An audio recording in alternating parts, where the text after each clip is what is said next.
Hello friends, आज के इस वीडियो के अंदर हम एक नए टेस्ट के बारे में डिस्कस करेंगे। और फ्रेंड्स, हमारा जो टेस्ट है वो है एब्रेशन वैल्यू ऑफ एग्रीगेट, या फिर बोले हम लोग एब्रेशन टेस्ट। तो यहाँ पर इस टेस्ट के अंदर क्या इसका ऑब्जेक्टिव है, क्यों हम इसको परफॉर्म करते हैं, कौन कौन से एपरेटस या फिर इक्विपमेंट की जरूरत हमको यहाँ पर लगेगी, क्या इस टेस्ट का प्रोसीजर होने वाला है, क्या इसके रिजल्ट रहेंगे, क्या कंक्लूजन रहेगा, सारी बातें मैं आपको बताऊंगा।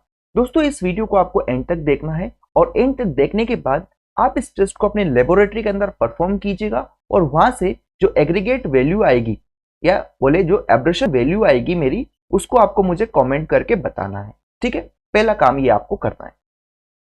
अब दोस्तों, इस टेस्ट को हम बिल्कुल बेसिक से स्टार्ट करेंगे, डेट इज की क्या ऑब्जेक्टिव है इस टेस्ट को परफॉर्म करने का। तो दोस्तों, सिंपल सी बात है कि जो एब्रेशन वैल्यू टेस्ट है या फिर बोले हम abrasion value of an aggregate के अंदर क्या करेंगे, हम यहाँ पर एब्रेशन वैल्यू को कैलकुलेट करेंगे। ऑब्जेक्टिव क्या है? कैलकुलेट करना किसको? एब्रेशन वैल्यू को। सबसे पहली बात किसकी? एग्रीगेट की। तो यहाँ पर लिखा है क्या करना है आपको कि to determine abrasion value of the given test sample या given aggregate sample by conducting Los Angeles abrasion test. समझ पाए कि इस टेस्ट के क्या ऑब्जेक्टिव है? इस टेस्ट का ऑब्जेक्टिव है दोस्तों कि आपको एब्रेशन वैल्यू फाइंड आउट करना है जो भी आपको गिवन एग्रीगेट सैंपल रहेगा, जिस भी ग्रेडिंग का रहेगा उसकी हम बात करेंगे। किसकी मदद से दोस्तों? ये एक मशीन होती है, that is Los Angeles abrasion. इसके अंदर एक मशीन होती है, उस मशीन के थ्रू आपको इस टेस्ट को परफॉर्म करना होगा। कैसे करेंगे वो भी बात की बात है। तो मेरे ख्याल से आपको ऑब्जेक्टिव क्लियर हुआ होगा कि हम लोग क्या करेंगे एब्रेशन टेस्ट के अंदर, एब्रेशन वैल्यूज को फाइंड आउट करेंगे। क्योंकि फ्रेंड्स, मान लो कि हम कोई एग्रीगेट्स को रोड के अंदर यूज किए हैं, मानो इस एग्रीगेट को हमने रोड के अंदर यूज किए, अगर इसको ये हमारा खराब वाला रहेगा, खराब रहेगा तो है ना, खराब अगर यहाँ पर एग्रीगेट हम लोग यूज करेंगे तो ये क्या करेगा दोस्तों, बहुत जल्दी ही यहाँ से डिसइंटीग्रेट हो जाएगा और हमारा जो पेवमेंट रहेगा उस पेवमेंट क्या हो जाएगा, फेल हो जाएगा।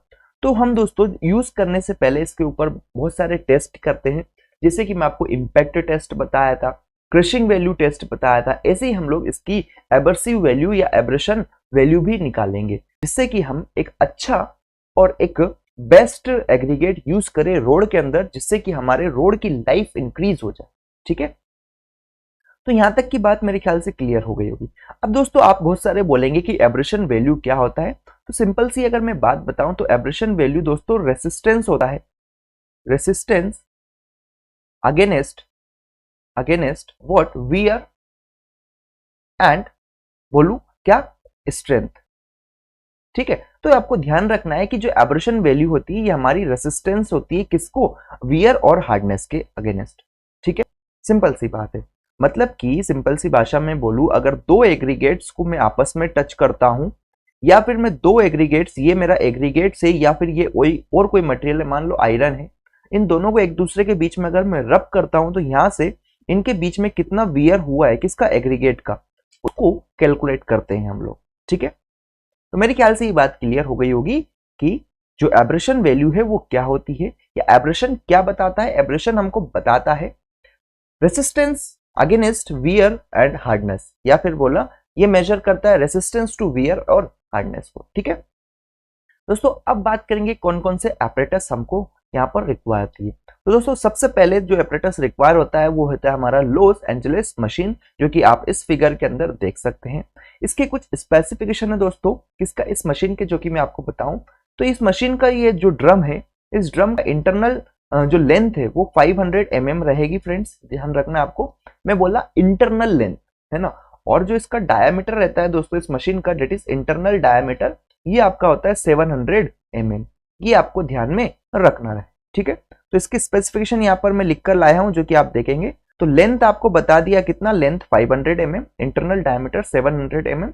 और दोस्तों, ये जो मोटर यहाँ पर लगा हुआ है, इस मोटर के द्वारा पावर कितना है, कितने पावर की मोटर ही होती है, ये 1 हॉर्स पावर की मोटर हमारी होती है। ठीक है, ये पॉइंट्स आपको ध्यान में रखने हैं। फिर फ्रेंड्स, यहाँ पर आपको एक एब्रेसिव चार्जेस की भी रिक्वायरमेंट होती है, जो कि हमारे स्टील बॉल्स होती है, जो कि आप इस फिगर के अंदर देख सकते हैं कि इस टाइप की कुछ स्टील बॉल्स आपको यूज करनी है एज ए एब्रेसिव चार्जेस के। दोस्तों, इन स्टील बॉल्स का भी कुछ स्पेसिफिकेशन होता है, जो कि मैं आपको बताता हूं। जैसे कि देखेंगे आप, डायमीटर जो रहेगा स्टील बॉल्स का वो 48 mm बोला है। जनरली ये 47 mm से 48 mm के बीच में वेरी कर जाता है, क्योंकि दोस्तों जब आप इन बॉल्स को बार बार यूज करेंगे तो हो सकता है इसके सरफेस पर भी कुछ चेंजेस देखने को मिले, ठीक है ना। तो क्या डायमीटर में आपको बता दिया इतना होता है। दोस्तों वेट की अगर बात करें तो इन बॉल्स का वेट कितना होता है, तो जो एक बॉल्स होती है, एक बॉल जो होती है उसका वेट हम लोग 390 टू 445 ग्राम के अप्रोक्स इनका वेट होता है, किनका, एक स्टील बॉल्स का, ठीक है। यहां तक की बात क्लियर हो जानी चाहिए। अब दोस्तों इनका कैसे यूज करेंगे वो बात की बात है, लेकिन अभी अप्रेटिस में आपको बता रहा हूं बिल्कुल डिटेल में, क्योंकि आपसे इंटरव्यू वगैरह में क्वेश्चन यहीं से पूछा जाएगा, ठीक है ना।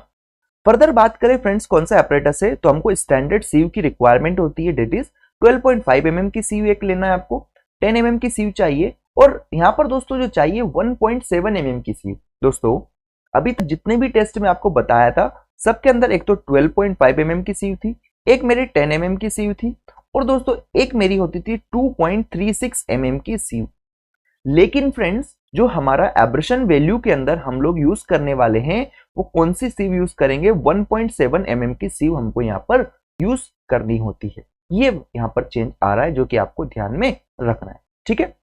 नेक्स्ट अगर बात करें फ्रेंड्स और कौन सा एपरेटस चाहिए, तो हमको एक वेट बैलेंस चाहिए जिससे कि हम वजन को नाप सके, किसके, कंक्रीट के, ठीक है। फर्दर बात करें फ्रेंड्स तो एक ओवन चाहिए जिससे कि हमको ओवन ड्राइड सैंपल ऑब्टेन कर सके। तो मेरे ख्याल से यहां तक की बातें आपको क्लियर हो गई होगी कि कौन कौन से ऑपरेटर्स की हमको जरूरत होती है। आगे अगर बात करें दोस्तों कि कौन सा कोड हम लोग इस टेस्ट को परफॉर्म करने के लिए यूज में लाते हैं, तो जो कोड हमारा होता है दोस्तों वो कोड होता है 2386 का पार्ट 4 हम लोग यहां पर यूज करने वाले, ठीक है। फर्दर बात करें दोस्तों कि जो एब्रेशन टेस्ट है किसके, हमारे एग्रीगेट के ऊपर, वो हम किसी भी एक मेथड से कर सकते हैं। हमारे पास अलग अलग टाइप के मेथड्स है, जैसे कि अगर आप देखेंगे एक होता है लॉस एंजलिस एब्रेशन टेस्ट, इससे आप परफॉर्म कर सकते हैं, या फिर फ्रेंड्स आप इसको डबल एब्रेशन टेस्ट से परफॉर्म कर सकते हैं, या फिर एक और होता है डोरी एब्रेशन टेस्ट। तो इन तीनों मेथड से या तीनों टेस्ट में से आप कोई से भी एक टेस्ट की मदद से परफॉर्म कर सकते हैं, क्या, एब्रेशन वैल्यू टेस्ट को।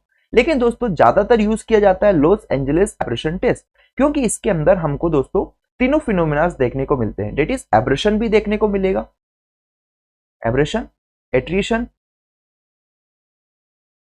And impact.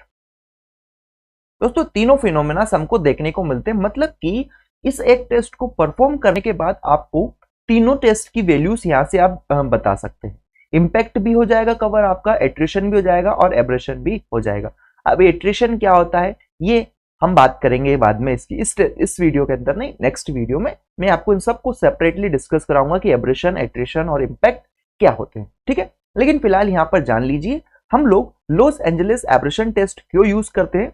दोस्तों इसको यूज करने के पीछे का रीजन ये है कि इस टेस्ट के अंदर एब्रेशन, एट्रिशन और इंपैक्ट तीनों एक साथ परफॉर्म होते हैं। इंपैक्ट अगर मैं बात करूं दोस्तों क्या होता है कि जो ड्रम रहता है, इस ड्रम के अंदर जो हमारे एग्रीगेट्स रहेंगे ये एक हाइट से गिरेंगे, है ना, एक हाइट से इसके ऊपर स्टील बॉल्स गिर रही है या फिर एग्रीगेट्स भी हमारा एक दूसरे के ऊपर गिर रहे हैं, तो वहां पर इंपैक्ट का काम कर जाएंगे। एट्रिशन और एब्रेशन में क्या होता है दोस्तों, जो हमारे एग्रीगेट्स रहते हैं, एग्रीगेट्स स्टील के साथ साथ घिसेंगे हमारे, ठीक है, क्या बोला मैं। एब्रेशन में क्या होता है, जो एग्रीगेट रहेगा प्लस स्टील के साथ इनका आपस में जब रबिंग होगी तो वहां से जो रिजल्ट मिलता है उस फिनोमेना को हम बोलते हैं एब्रेशन। और दोस्तों एट्रिशन में क्या होता है, एट्रिशन में जो एग्रीगेट्स रहेंगे हमारे खुद एक दूसरे के साथ जब इनके बीच में रबिंग होगी या रिलेटिव मोशन होगा तो वहां से उस फिनोमेना को हम लोग बोलेंगे एट्रिशन। तो मेरे ख्याल से बेसिक सी बात आपको क्लियर हो गई होगी। आगे बात करेंगे फ्रेंड्स अब हम इसके अंदर। तो सबसे पहले हम लोग बात करेंगे लॉस एंजलिस एब्रेशन टेस्ट का प्रिंसिपल क्या है। तो इसका प्रिंसिपल होता है दोस्तों कि आपको यहां पर परसेंटेज वियर कैलकुलेट करना होगा due to the relative rubbing between aggregates and the steel balls के अंदर। मतलब कि आपने एग्रीगेट्स इसके अंदर डालोगे, एग्रीगेट्स प्लस में जो स्टील बॉल्स है इनके बीच में जो रिलेटिव रबिंग है उसकी वजह से कितना वियर वहां पर हुआ है उसको हम लोग कैलकुलेट करना सीखेंगे यहाँ पर, ठीक है। कैसे करेंगे वो भी आपको मैं प्रोसीजर बताऊंगा, तब और अच्छे से आपको क्लियर हो जाए, ठीक है। आगे बात करते हैं फ्रेंड्स। तो सबसे पहले हम लोग बात करेंगे procedure of Los Angeles abrasion test की, लेकिन प्रोसीजर डिस्कस करने से पहले मैं आपको बता देता हूं दोस्तों, हमको क्या चाहिए होता है, टेस्ट सैंपल, कि आखिर में ये हम किसके ऊपर परफॉर्म करेंगे। तो दोस्तों टेस्ट सैंपल हमारा डिपेंड करता है according to grading, that is ये टेबल नंबर 1 है जो कि आपको ध्यान में रखना है। तो सबसे पहले अगर मैं मानूं कि मैं ए ग्रेड के लिए ये परफॉर्म करूंगा, मेरे पास अलग अलग टाइप की ग्रेडिंग है, that is A to G grading है, मेरे पास ए है, बी है, सी है, डी है, ई एफ जी ग्रेडिंग तक मेरे पास है। मानो कि मुझे टेस्ट सैंपल ए ग्रेडिंग के लिए परफॉर्म करना है, या मुझे टेस्ट किसके लिए परफॉर्म करना है, ए ग्रेडिंग के लिए मुझे परफॉर्म करना है। तो दोस्तों यहां पर मेरे पास अलग अलग टाइप की सीयूज चाहिए, ये अलग अलग टाइप की सीयूज मेरे को रिक्वायर होती है, ठीक है ना। अब दोस्तों आप बोलेंगे कि सर आपने थोड़ी देर पहले हमको बताया था कि जो मटेरियल रिक्वायर्ड होता है उसके अंदर कौन कौन से सीव्स में आपको बताया था, डेट इज ये बताया था। तो दोस्तों ये सीव तो आपको चाहिए ही है, इसके साथ एडिशनल कुछ सीव्स और चाहिए होती है जो कि अकॉर्डिंग टू ग्रेडिंग के हिसाब से, ग्रेडिंग के हिसाब से आपको सीव्स चाहिए होगी, और वो कौन से सीव्स रहेगी जो कि मैं अभी आपको बताने वाला हूं, ठीक है। तो यहां पर अगर आप देखेंगे, यहां पर अगर आप देखेंगे इस ग्रेडिंग टेबल के अंदर, तो इस ग्रेडिंग टेबल के अंदर आप देखेंगे कि आपको ये सारी सीव्स भी चाहिए होती है, ठीक है। जैसे कि अगर आपको ग्रेड ए का यूज करना है, मैं मानूं कि हमको जो टेस्ट सैंपल लेना है, टेस्ट सैंपल जो है वो किसका बनाना है, ग्रेडिंग ए का। ग्रेडिंग मैंने ए ग्रेडिंग सेलेक्ट किया, तो ए ग्रेडिंग सेलेक्ट करने पर मुझे सीव चाहिए दोस्तों 40 mm की और 25 mm की, साथ में 20 और 25 mm की, इसके साथ में मेरे को चाहिए 20 प्लस 12.5 mm की, और देन मुझे चाहिए 12.5 और 10 mm की। तो ये सारी सीव्स मेरे को चाहिए जब मैं टेस्ट किसके ऊपर परफॉर्म करूंगा, ग्रेड ए पर, या ग्रेडिंग ए ग्रेडिंग के कंक्रीट पर, सॉरी एग्रीगेट पर मैं टेस्ट परफॉर्म करूंगा, तो मुझे ये सारी सीव्स वहां पर रिक्वायर रहेगी, ठीक है। साथ में दोस्तों नंबर ऑफ स्टील बॉल्स भी हमारा डिपेंड करेगा ग्रेडिंग पर, कि कौन से ग्रेडिंग के लिए आप टेस्ट परफॉर्म कर रहे हैं। अगर मैं ए ग्रेडिंग के लिए यूज करूंगा तो मुझे वहां पर 12 नंबर ऑफ सीव्स डालनी पड़ेगी, वहीं अगर मैं सी ग्रेडिंग के लिए यूज कर रहा हूं टेस्ट, तो वहां पर मुझे 8 नंबर ऑफ स्टील बॉल्स डालना पड़ेगी, ठीक है। ऐसे ही आप बाकी ग्रेडिंग के लिए भी देख सकते हैं। तो सीधी सिंपल सी बात मैं ये कहना चाहता हूं कि यहां पर जो नंबर ऑफ स्टील बॉल्स आप यूज करेंगे वह, और जो सीव आप यहां पर यूज करेंगे वो सीव आपको इस टेस्ट के थ्रू पता लगाना पड़ेगा, या इस टेबल के थ्रू आपको पता लगाना पड़ेगा।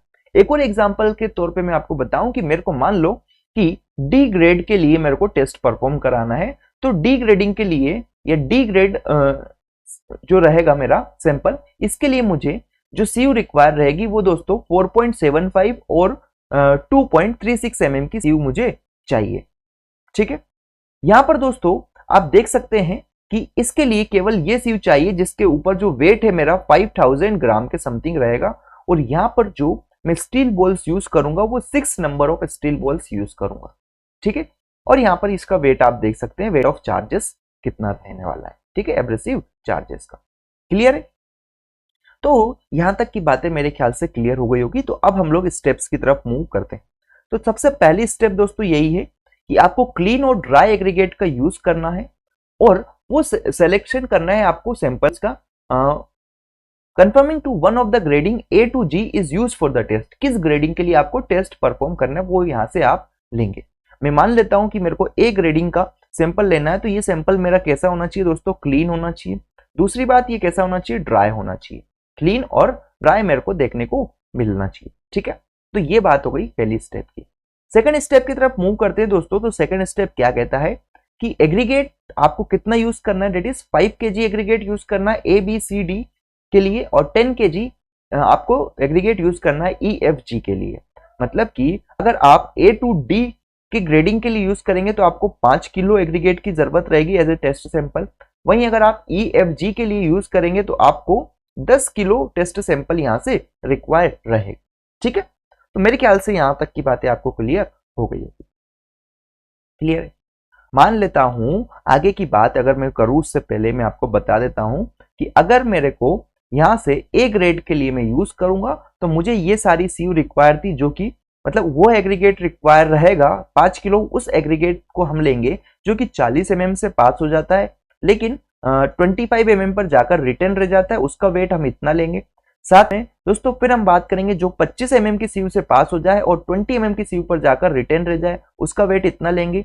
फिर ऐसे ही 20 mm से पास हो जाए लेकिन 12.5 पर रिटर्न रह जाए, उसका वेट इतना लूंगा। और जो 12.5 से पास हो जाए और 10 mm पर जाकर रिटर्न रह जाए, उसका वेट इतना लूंगा। टोटल वेट यहां से करेंगे तो हमको ये 5 kg मिलेगा। ठीक है, तो ये चीज आपको ध्यान में रखना है। तो फ्रेंड्स, आपको जो मेजर इंपॉर्टेंट जो चीज है यहां पर वो है ये टेबल। ठीक है, टेबल नंबर 1। तो ये पॉइंट्स भी क्लियर हो गया होगा कि अगर आप A B C D grade का लिए टेस्ट परफॉर्म करेंगे तो आपको कितना क्या लेना पड़ेगा, आपको 5 kg सैंपल वहां से बनाना पड़ेगा अकॉर्डिंग उनके जो स्पेसिफिकेशन दिया है इस टेबल के अंदर उससे। फिर अगर आप सी ई एफ और जी के लिए अगर इस टेस्ट को परफॉर्म करेंगे तो वहां से आपको 10 kg सैंपल प्रिपेयर करना पड़ेगा जो कि बिल्कुल क्लीन और ड्राई होना चाहिए। ठीक है, अगर ड्राई नहीं है तो हम उसको ओवन के अंदर ड्राई करेंगे। नेक्स्ट स्टेप क्या कहती है दोस्तों, नेक्स्ट स्टेप बोलती है कि जो एब्रेसिव चार्जेस है उसको भी आप इस टेबल के अकॉर्डिंग चूज करेंगे। ठीक है ना, और चूज करने के बाद आप उसको सिलेंड्रिकल मशीन के अंदर फिल कर देंगे और उसको फिर ये जो स्क्रू है इसकी मदद से दोस्तों आपको टाइट कर देना है। मतलब क्या बोला मैं, अभी तक आपने टेस्ट सैंपल बना लिया था, टेस्ट सैंपल हमने प्रिपेयर कर लिया था, है ना। टेस्ट सैंपल प्रिपेयर किया, इसको इसके अंदर डाल दिया ढक्कन खोल के। फिर हमने दोस्तों जो भी ग्रेड यूज किया है अकॉर्डिंग टू ग्रेडिंग, जिस भी ग्रेडिंग का एग्रीगेट हमने यूज किया है उस ग्रेडिंग के अनुसार यहां से आप number of steel balls select करके उन स्टील बॉल्स को भी इसके अंदर डाल देंगे। और डालने के बाद क्या करेंगे दोस्तों, इस मशीन को आप बिल्कुल स्क्रू की मदद से टाइट कर देंगे जिससे कि इसके अंदर जो भी क्रस्ड एग्रीगेट से उसका जो डस्ट रहेगा वो भी बाहर नहीं आना चाहिए। ठीक है, बिल्कुल अच्छे से इसको आप टाइट कर देना है। ठीक है, तो फिर ये स्टेप आती है। अब दोस्तों ऐसा करने के बाद आप क्या करेंगे, ऐसा करने के बाद नेक्स्ट स्टेप में अगर आपको बताऊं तो आपको इसको रोटेट कराना है। ठीक है, रोटेट कराना है किससे, 30 to 33 रिवॉल्यूशन पर मिनट के हिसाब से। यहाँ पर दोस्तों मोटर लगी रहती है बाजू में जिसका पावर में बताया था कि 1 हॉर्स पावर तक इसका पावर होता है इस मोटर का।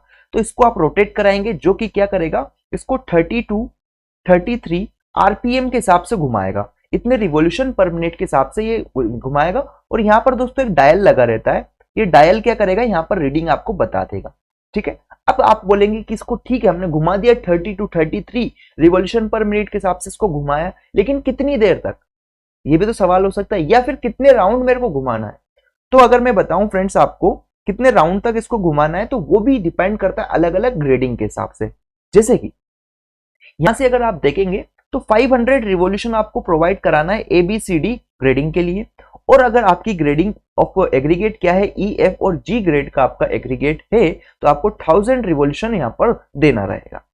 ठीक है, तो यहां से आपको ध्यान क्या रखना है दोस्तों, ध्यान ये रखना है कि आपको सबसे पहली बात 30 to 33 रिवॉल्यूशन पर मिनट के हिसाब से इसको घुमाना है इस मशीन को, जो कि पावर ड्रिवन रहेगी।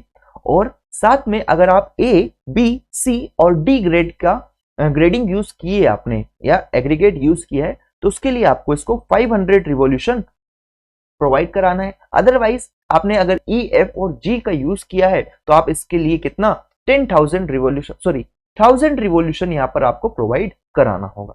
ठीक है, अब दोस्तों क्या करेंगे, आपने इसको according to grading respective number of revolutions भी प्रोवाइड करा दी है।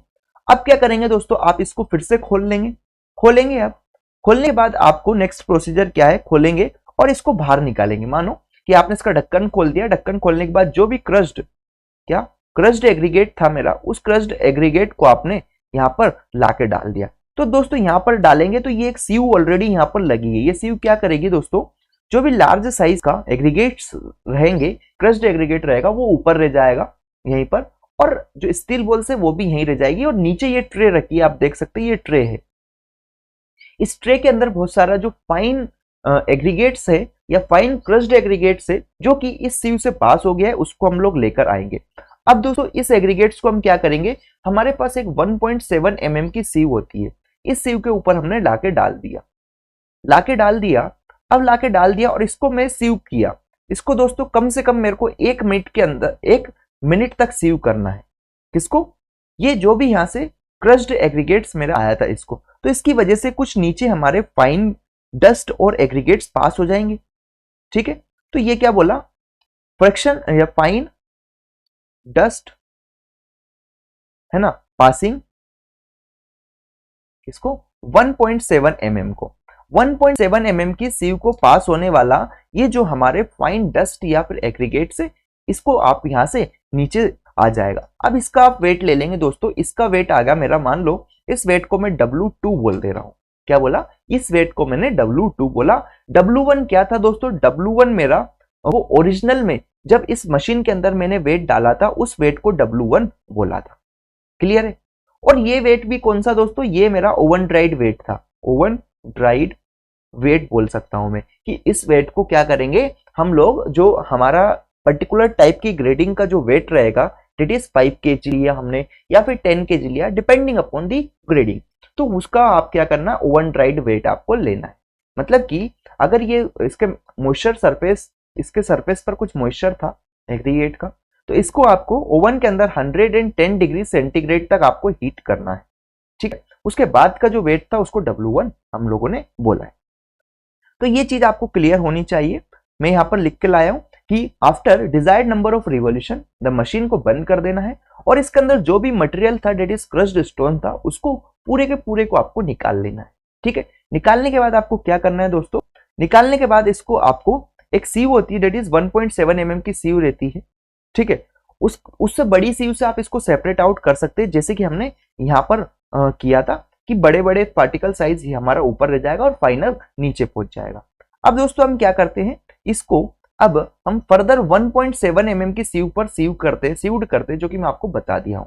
ठीक है, और जो फाइनल पोर्शन था उसको हमने एक साइड निकाल लिया। अब इसको जैसे ही आपने 1.7 mm की सीव से सीव किया, तो इसके नीचे कुछ जो फाइनर पार्टिकल से, फाइनर देन 1.7 mm से, उसको हमने अलग किया और उसका जो वेट था उसके वेट को W2 नाम दे दिया। ठीक है, देख सकते हैं कि let the weight of original aggregate be W1 बोल दिया था, और जो वेट है जो कि 1.7 mm सीव को पास कर जा रहा था उसके वेट को W2 बोल दिया। ठीक है, अब दोस्तों यहां तक की सारी स्टेप्स मेरे ख्याल से आपको क्लियर हो गई होगी। इस टेस्ट को आप अपनी लैब के अंदर जरूर परफॉर्म करके देखना। अब हम बात करेंगे कि कैसे हम लोग एब्रेशन वैल्यू कैलकुलेट करते। तो दोस्तों यही टेबल है जो कि आपको ध्यान में रखना है सबसे पहली बात, और फिर हमको ऑब्जर्वेशन और कैलकुलेशन वाले पार्ट की तरफ मूव करना है। तो दोस्तों सबसे पहले वेट ऑफ स्पेसिमेन आपको ले लेना है W1 ग्राम।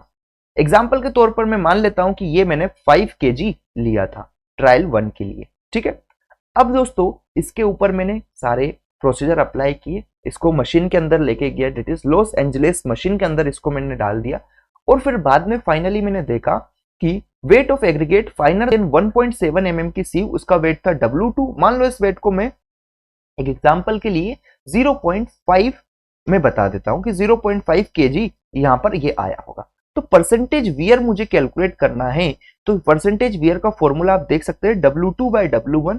तो W2 क्या है मेरा 0.5 kg, और जो इनिशियल वेट था वो मेरा कितना है 5 kg, इंटू इसको 100 करेंगे दोस्तों। तो आप यहां से कैलकुलेट करेंगे तो यहाँ पर आपको एक वैल्यू मिल जाएगी, इसको हटाते हैं तो ये आ जाएगा 1/10। डेट इज यहाँ पर इसकी जो एग्रीगेट या परसेंटेज वियर की अगर मैं बात करूं दोस्तों, तो ये 10% आया इस एग्जाम्पल के लिए।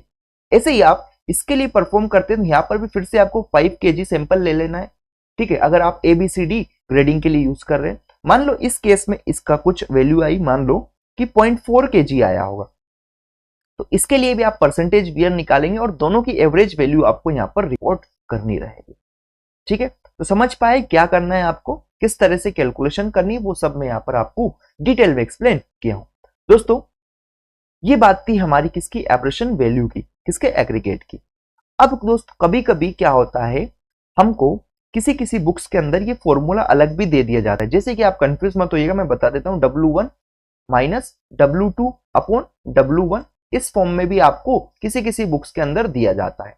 लेकिन यहाँ पर W1 W2 की वैल्यू चेंज हो जाती है दोस्तों। W1 तो हमारा इनिशियल वेट ही रहता है, लेकिन W2 यहाँ पर रहता है, ये होता है वेट रिटेन्ड ऑन 1.7 mm की सीव पर। दोस्तों यहाँ पर हमने जो W2 लिया है ये वेट लिया फाइनर देन 1.7 mm पर, और यहाँ पर इन्होंने W2 लिया है वो क्या लेंगे, ये लेते हैं वेट रिटेन्ड ऑन 1.7 mm की सीव पे।